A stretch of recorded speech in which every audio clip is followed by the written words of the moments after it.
The electricians worked frantically to get the system up and running. The hours ticked away. Finally, they were ready. It was well into the second day. Just as they thought they were going to make it, the lightning struck again. The bridge was still tantalizingly 20 feet short of its destination. They were ready to go again.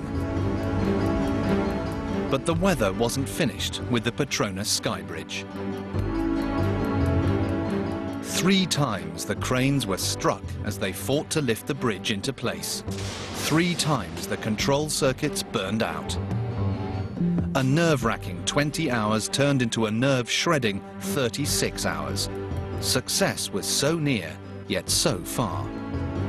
At last, the weather gave them a much-needed break. Finally, the bridge reached the top of its 170-meter hoist. The moment of truth. Had they got their calculations right? Would the bridge fit onto its massive legs? At last, something went right. The bridge was a perfect fit. The relief was overwhelming. People were saying, well, what do we do next? And so, being the typical American, I said, let's go to Tower 1. John Dunsford and his team raced across the bridge. The last 3 meters were just open steel with no railings. Then, a 1-meter gap across a 500-foot drop. They jumped it. The very first people to cross between the 2 towers.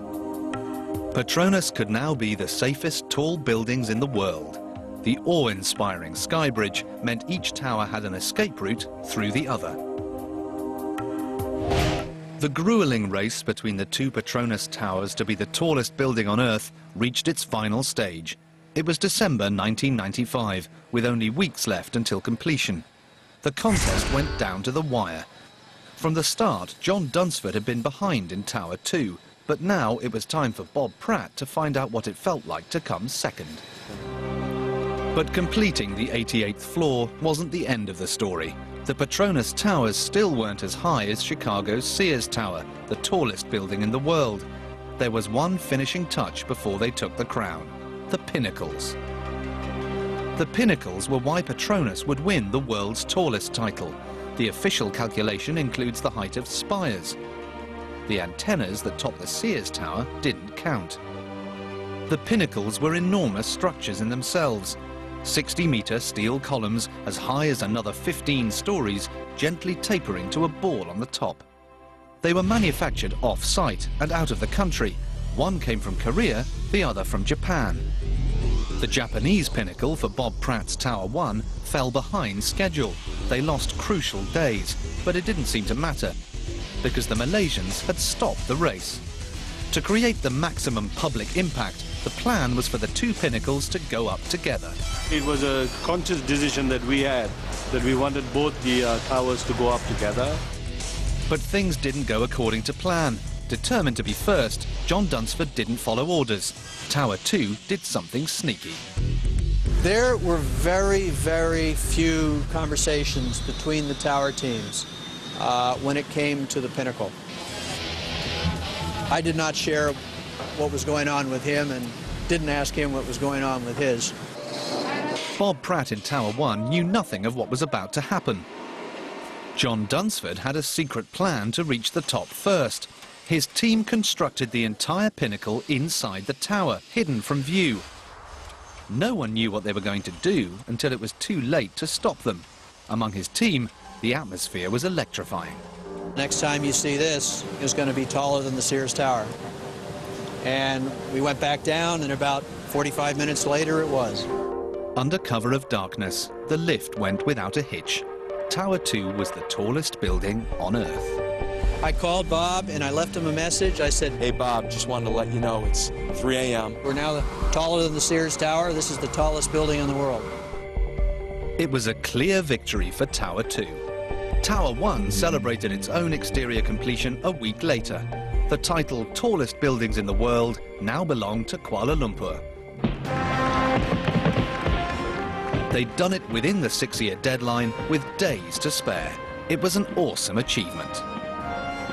The towers were an immediate hit. Well, I think the Petronas Towers are just absolutely spectacular. their unique, inspiring silhouette has become a symbol of the country and the whole region. This was my hope, to come close to what the Eiffel Tower did for Paris, for these towers to do for Kuala Lumpur and Malaysia. Exactly as the Prime Minister dreamt, they put Malaysia unforgettably on the map. Whenever people see the building, they will think of Kuala Lumpur. The Petronas Towers have overcome nature's most ferocious elements and a catalogue of monumental challenges. Any of them could have doomed the project. And for the people who worked on it, countless tales of rivalry, conflict, bravery and unrelenting effort. The men and women who helped build them will never forget what they achieved here. The fears haven't gone away. Even as new buildings now challenge for Petronas's title, the dangers for super-tall structures are brought home more sharply with every passing day. The events of September the 11th called into question the safety of this kind of landmark building. They now seem as vulnerable as they are prestigious. But the Petronas Tower's future as a global icon is guaranteed. These are buildings unlike any other, inside as well as out. The risks and 6 years of struggle have paid off. The Petronas Towers have made it a unique and glorious megastructure.